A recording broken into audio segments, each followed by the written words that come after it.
अपना कीमती वक्त देकर के इस देर रात यहां बैठे हुए सभी मेरे बड़े बुजुर्गों को, मेरे जोशीले नौजवान इन साथियों को, इन प्यारे प्यारे छोटे बच्चों को, मेरी आवाज अगर मेरी माओ बहनों तक पहुंच रही है, मेरी माओ बहनों को आप सबकी खिदमत में मैं अपना सलाम पेश करता हूं।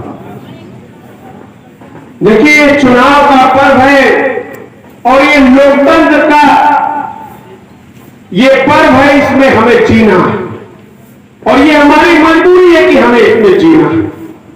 मगर वो जीना कैसे है ये हम डिसाइड करेंगे, कोई और नहीं। आज जो मुल्क के हालात है, इस हालात को यहां बड़े बुजुर्ग मेरे यहां बैठे हुए ये बखूबी देख रहे हैं और जानते हैं कि जब इनकी जवानी थी तो मुल्क में ये हालात नहीं थे। आज जो हालात हो गए हैं, ये हम उस आजमगढ़ की सरजमी पर खड़े हैं। ये वो सरजमी है जिसने कभी भी अपनी मिट्टी की खुशबू से किसी और को मिलने नहीं दिया। ये वो जगह है जिस मिट्टी के जर्रे जर्रे में गंगा जमुनी तहजीब बसती है। ये वो आजमगढ़ की सरजमी है जिसे कहा जाता है कि ये शहीदों की सरजमी है, ये उलमाओं की सरजमी है, ये वीरों की सरजमी है। इस सरजमी ने न कल किसी फिरका परस्त ताकत को यहां पनपने दिया था, ना आज किसी फिरका परस्त ताकत को यहां पनपने दिया है और न ही आने वाले कल में इस धरती पर, इस मिट्टी पर कोई फिरका परस्त ताकत पनप पाएगी, इसका मुझे यकीन है। मैं आप लोगों के इस जोशो जज्बे को जब देखता हूं तो ऐसा लगता है कि मैं उस मंजर को देख रहा हूं जिस मंजर को अभी कोई समझ नहीं पा रहा। ये हमारे छोटे भाई ने बताया कि ये खामोशी और ये नौजवानों का जोश, ये तूफान से पहले की खामोशी, मगर उसके साथ साथ ये समझदारी जो चुप्पी है, ये उस सब पर भारी है। यहां लोग आते हैं, हर पार्टी के लोग आते हैं। आज हम भी आए, मगर हमारे आने में और दूसरों के आने में एक फर्क है। उनकी आने के पीछे एक मकसद है। बहुजन समाज पार्टी को आप बखूबी जानते हैं कि बहुजन समाज पार्टी उत्तर प्रदेश में कभी भी कोई बाई इलेक्शन का चुनाव नहीं लड़ती, कोई भी बाई इलेक्शन का चुनाव नहीं लड़ती थी। मगर 2 सीटों पे बाई इलेक्शन हो रहा है, मगर तब भी सिर्फ 1 सीट पे बाई इलेक्शन का चुनाव लड़ रहे। आपको पता है इसकी वजह क्या है? इसकी वजह अगर जाननी है तो कल मुख्यमंत्री के उस भाषण को सुनो जिसमें उसने कहा कि आर्यगढ़ बढ़ाने के लिए वोट करो। आप समझते हैं इसका मतलब क्या है? इसका मतलब है कि ये खूबसूरत चमन जिसमें तरह तरह के फूल पौधे खिले हुए हैं, जिसमें अलग अलग रंग और रूप के पौधे खिले हुए हैं, जिसमें आम के पेड़ है, अंगूर के पेड़ है, तो साथ ही साथ गुलाब और गेंदे के फूल के भी पेड़ लगे हुए हैं और कुछ कांटों के भी पेड़ हैं।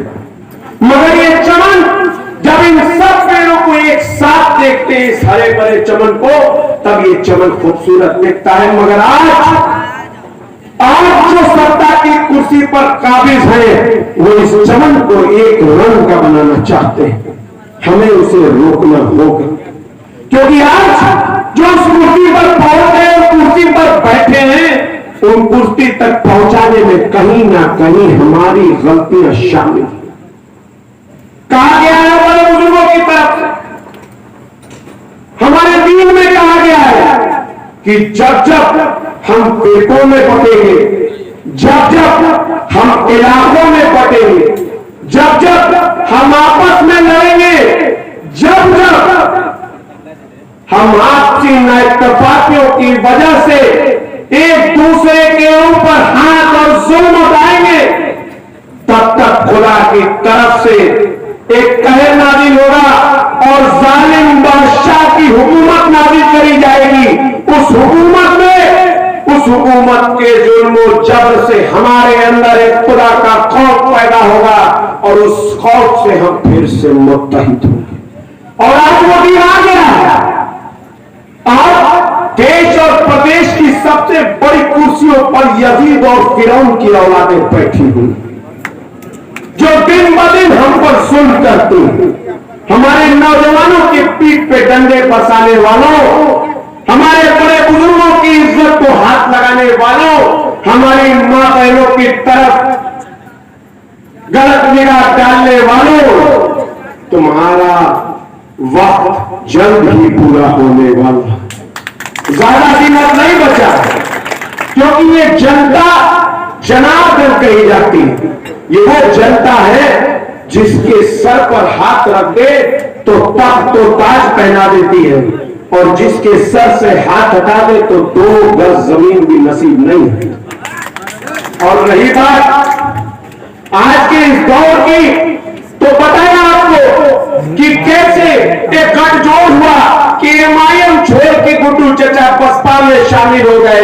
3 महीना पहले जो पानी पी पी करके बसपा को गाली दे रहे थे और जो बसपा पानी पी पी के गुड्डू चचा को गाली दे रही थी, आज वो दोनों कैसे एक हो गए। सोचिए इसके पीछे की वजह को। मैं आपके बीच में आया हूं, मैं चाहता तो चुनाव के शुरुआत में आपके बीच में आ जाता, मगर मैं नहीं आ रहा था, क्योंकि अपना एक सोच है, उस सोच के तहत हम चलते हैं। मगर जब आखिरी के दिन आने लगे, जब तस्वीर क्लियर होने लगी, अपने लोगों से फोन पर बात करते थे तो लोगों ने कहा कि भैया थोड़ा बहुत अपने लोग जो है वो आपस में बातें करते हैं कि भटकने की बात करते हैं। धर्मेंद्र भैया का फोन आया, कहने लगे कि अब आप तुम यहां चले आओ, और मैं सलाम करता हूं आप लोगों को कि आपकी वजह से ये बदनामे जमाना आज इस मंच पर खड़ा है। ये आपकी वजह, वरना हमें तो बदनामे जमाना के खिताब से नवाजा जाता। हम तो बहुत हुए हैं, मगर वो तो इज्जत और मंतशा और जिल्लत और मंतशा, इज्जत और जिल्लत का मालिक अल्लाह है, वो इज्जत देने वाला है। और आज देखिए इस नाचीज को उत्तर प्रदेश के पूर्व मुख्यमंत्री आदरणीय अखिलेश यादव जी के भाई के चुनाव प्रचार में आने का मौका मिला है, और एक मौका मिला है कि ये आजमगढ़ की वो उलमाओं की सरजमी, जिस सरजमी के ऊपर ये भारतीय जनता पार्टी के लोग काबिज होना चाहते हैं, इस सरजमी की गंगा जमुना तहजीब को खत्म करना चाहते हैं, उस जमीन को बचाने में मेरा भी किरदार कहीं ना कहीं हो। मुझे बेहद खुशी है कि आज इतनी रात को आप लोग यहां पर इकट्ठा होकर के मुझे सुनने और मेरी बातों को समझ में आए, क्योंकि मैं समझता हूं कि आप संजीदा हैं, आज के वक्त और आज के माहौल को लेकर के संजीदा हैं कि कहीं हमसे ऐसी कोई गलती ना हो जाए कि जो बच्चे बैठे इनका मुस्तकबिल किसी ऐसे हाथ में चला जाए जो इनके लिए भला सोचने वाला नहीं।